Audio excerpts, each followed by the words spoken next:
do so. What's up, YouTube? My name is Matt, I'm Michael. and today we are going to be going over the tier list for 13 to 14, or 2013 to 2014, but a lot of new decks on here, so let's get into it. First off, Boojins, top of the tier 1 list. It deserves to be there. I played Boojins for a little bit. I'm not playing it anymore. I guess I should be, but really repetitive deck. Coming from the point of view of someone who's played it, it's just not really a fun deck to play. It's just like the same thing over and over again, and it's just like, it's not really fun. Yeah. So, next is Noble Knights. No one really saw that coming. I don't think. I mean, second in front of Fire Fist and Constellars. Yeah, I was surprised that it beat out Fire Fist, because, I don't know, I haven't really seen that much play from Noble Knights. Yeah, but maybe we don't play locals enough. I don't know. I guess. Fire Fist.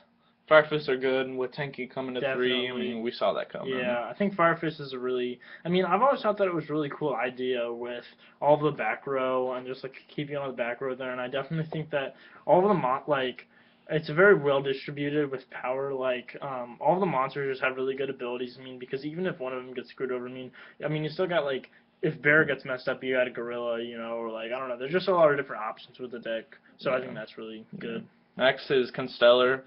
I'm playing Constellars right now. I really like the deck because it's combo based. The XYZs are awesome. I mean, you protect with Omega. I mean, Beehive. Excuse me. Get theirs hack up, and I know these. At least Michael hates Pleiades and M7. Pleiades, yeah. I mean, all the XYZs have each other's back, you know, which I think is really good, and the deck works together so well. It's so synchronous that, like, no pun. It's not like a synchro. It's just synchronous. But I don't know. It's just the deck works together so well to pull out these XYZs, and then once you have the XYZs there, like, your opponent can't do much. Like, you're in a good spot to control once you have, like, an Omega and, like, an M7 on the field. Yeah. So that wraps up Tier 1. Going into Tier 2, we got Madolches. I mean, with MX Saber Invoker, you got Hoot Cake and Jelly coming out, Messenger Lotto. I mean, it's a really good deck. Yeah. I don't know. I think that, like, the MX Saber Invoker is kind of cool, but then at the same time, it's like, I don't know, I feel like it's almost like stealing, you know? It's like, I'm going to take your card from your archetype and bring it to my archetype, you know? I don't know. That's funny. But, yeah, I agree. I mean, no one likes Madolches, so don't play Madolches. Next we got Mermails. I mean, Mermails haven't really been getting any better. They haven't really been getting any worse. It's yeah, just, I mean, they never really got there. hit or anything. I think that the standards have just gotten higher with, like, Boojins and Fire Fists, and just, like, they've just pushed Mermails down, you know? I mean, like, Mermails were tier 1 last year, and they haven't gotten any worse. It's just everything's gotten better to push it down, but I agree. I don't know. I think it's a cool deck. Like, I mean, everything works together really well, but... You be careful with those Fire Fists, though, because, you know, water is super effective against fire. This is a Pokemon, bro. Oh, that's funny. Okay, and then going on, we got Evil Swarms and Prophecies, 2 decks that were tier 1. I mean, I can see them going down to tier 2. Yeah. I mean, Evil Swarms didn't really get hit, but with Dragon Rulers being, like, kind of dead now, I mean, I don't really think they're dead. I think they can still be played, but Definitely. not tier 1 material, definitely not. Yeah, there was a friendly regional, some guy at our locals was talking about it, where they played in the January 2014 format, and some guy went 25-0 with Dragon Rulers, the new Dragon Rulers, and he was using, like, Blue Eyes and stuff, and a bunch of crazy dragons that aren't even Dragon Rulers, so... I don't know. I mean, it's not on the tier list anymore, but I do think that the deck still definitely has potential. Yeah.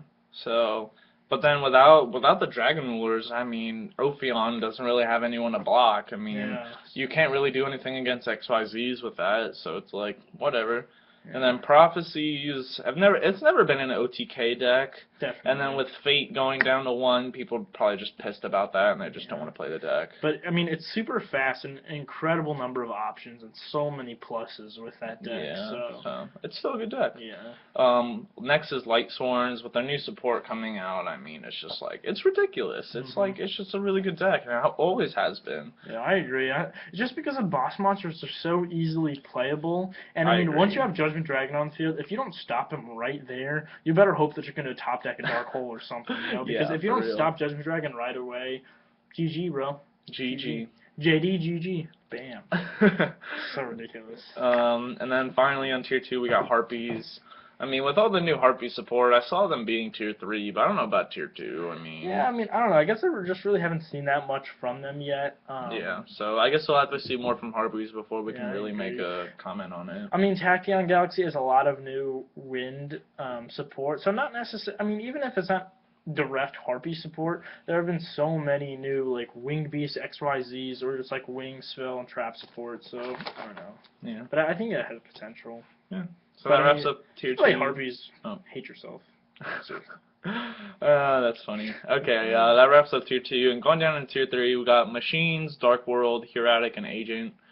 Machines is just like Gear Gears, Gadgets, Machina, rather. Yeah. I don't Yeah, know. they're good decks. I think it's kind of surprising. I mean, Gadgets were tier 1 like last year, weren't they? No, dude, they've been like tier 2, tier 3. Seriously? Yeah, they're never tier Oh, 1. never mind. But I don't know. I just think that it's kind of. I don't think it's necessarily fair to say machines are tier 3. Yeah, Like, I think they need to be a little more specific. because with I think that if I know that the tier list is based on how good they are and on popularity. So like when you group those together, it kind of makes the whole category a lot more popular. Yeah, So I like think that, Cyber Dragons are completely different than how Gear Gears play, you know? Exactly. Like, it's just like, but whatever. I do want to see a new Cyber Dragon deck out there because that stuff is cool. Yeah. Big And then fan Dark, of GX. yeah, and then Dark Worlds have always been good. I mean, Too good. Again, it's like Prophecies where there's just so many options. You know, you always have a if, different place to go. if you Prohibition Grapha, it's still like, alright, well, I can have gold, I can have silver, like, it's just cool. Mhm. And I think it's a cool concept for the deck, how the names are based off of, like, army positions, but then the actual names are, like, colors. Yeah. If you ever notice that, so it's kind of cool. Yeah, but then at the same time, crap, what was I gonna say?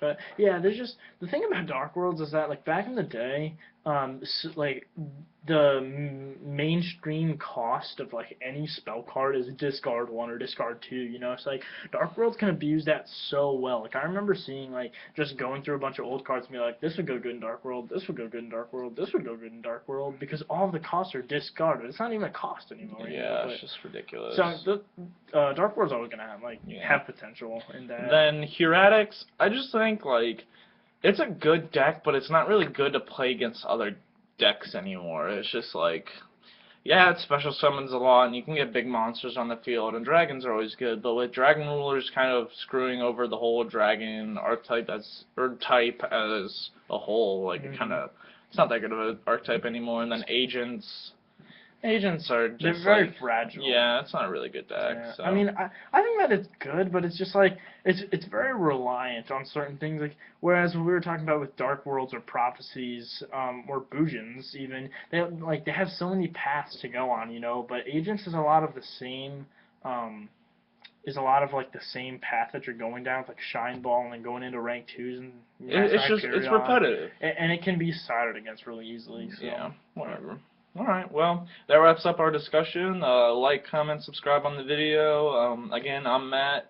Michael. Yeah, this is my little brother, and sorry for the other dudes on the channel slacking on videos. I mean, it's around Christmas time, so everyone's like visiting family and all that, but we'll be back with some more videos shortly. Let us know what you want to see in the About channel in the About section of the channel. We've got all the decks that we're currently playing, so if you want to see profiles or cool tech cards and any of that, just let us know. Thanks.